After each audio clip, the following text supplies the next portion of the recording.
함께 3분 묵상으로 나아가겠습니다. 자, 오늘 함께 나눌 주제는 그리스도인이 받을 고난이라는 주제예요. 자, 먼저 성경 한 구절을 읽어보겠습니다. 베드로전서 4장 12절에서 13절입니다. 들어보세요. 사랑하는 자들아, 너희를 연단하려고 오는 불시험을 이상한 일 당하는 것 같이 이상히 여기지 말고 오히려 너희가 그리스도의 고난에 참여하는 것으로 즐거워하라. 이는 그의 영광을 나타내실 때에 너희로 즐거워하고 기뻐하게 하려 함이라. 아멘. 자, 요즘 교회라는 이름이 많은 비난을 받고 있는 시대 속에 우리는 살고 있습니다. 자, 사회적인 방역의 책임을 다하지 못했기에 코로나 발생의 주 요인으로 여겨져 가지고 때로는 폐쇄되기도 하고 때로는 그런 많은 고난을 당하는 그런 중심에 서 있는 것이 바로 교회라고 할 수가 있는데, 이 교회의 고난이라든지 아니면 우리들의 개인의 고난이라든지 이런 고난과 연단에 대해서 하나님은 이렇게 말씀하시는 것이죠.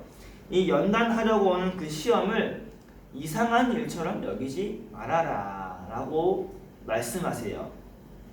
자, 시험이 찾아오는 것, 우리에게 문제가 찾아오는 것은 이게 이상한 것이 아니라 어찌 보면 당연한 것처럼 여겨질 수 있다는 것인데, 이런 고난을 대하는 우리의 자세, 이 시험을 대하는 우리의 자세가 어떻게 해야 될지를 하나님은 말씀해 주고 계세요.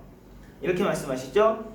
너희가 그리스도의 고난에 참여하는 것으로 즐거워하라. 이는 그의 영광을 나타내실 때에 너희로 즐거워하고 기뻐하게 하려 함이라. 자, 이 말씀을 보면서 우리가 단순하게 생각하면은 좀 이상한 말씀이죠. 아이러니한 말씀이에요. 고난을 어떻게 하라고요? 고난을 즐거워하래요.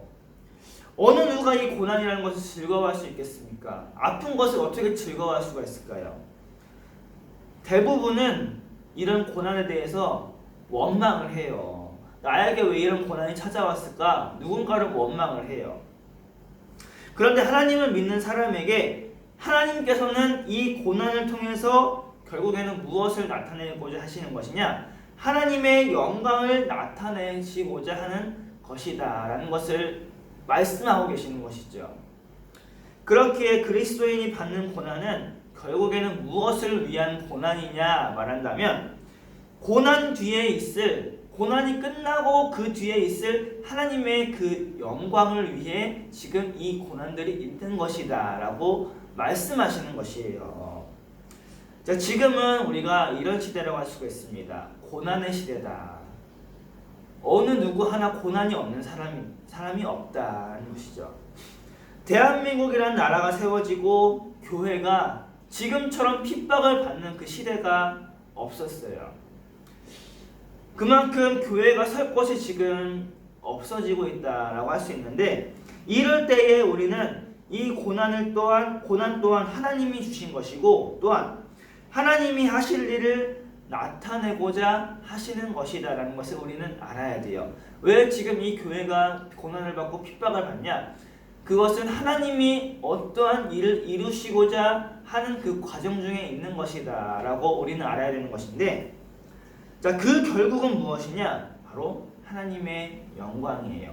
하나님의 그 영광이 나타날 그 날을 우리가 소망하는 것인데, 분명 지금이라는 이 시간, 코로나라는 이 시대, 이것은 분명히 지나가죠. 지나간 뒤에는 코로나가 있었구나, 그 시절도 있었구나 라고 우리는 생각을 하게 돼요. 과연 그것이 지나갔을 때에 교회가 어떤 모습으로 남아있을지, 그것은 바로 지금을 어떻게 살아가느냐에 따라서 결론이 지어질 것이에요. 교회들이 지금을 어떻게 살아가느냐에 따라서 그 미래에 교회가 어떤 모습으로 남아있을지 결론이 나는 것인데, 자, 오늘도 우리는 지금 사는 것이 힘들죠. 오늘 우리는 사는 것이 힘들어요. 그렇지만 우리의 이 사는 것이 힘든 것을 통해서 그 나중에 있을 그 하나님의 영광을 위해 우리는 지금을 살아야 된다는 것을 기억하는 우리 모두가 되길 바랍니다. 왜 지금 힘든 것을 하나님이 주셨을까요? 라고 원망하지 말고 지금은 힘들지만 그 나중에 있을 그 하나님의 그 영광, 하나님의 영광을 통해서 내게 주실 그 은혜와 축복을 우리가 기대하고 소망하며 살아가야 되겠습니다. 그렇게 하나님의 축복이 우리 모두에게 함께하기를 간절히 소망합니다. God bless you.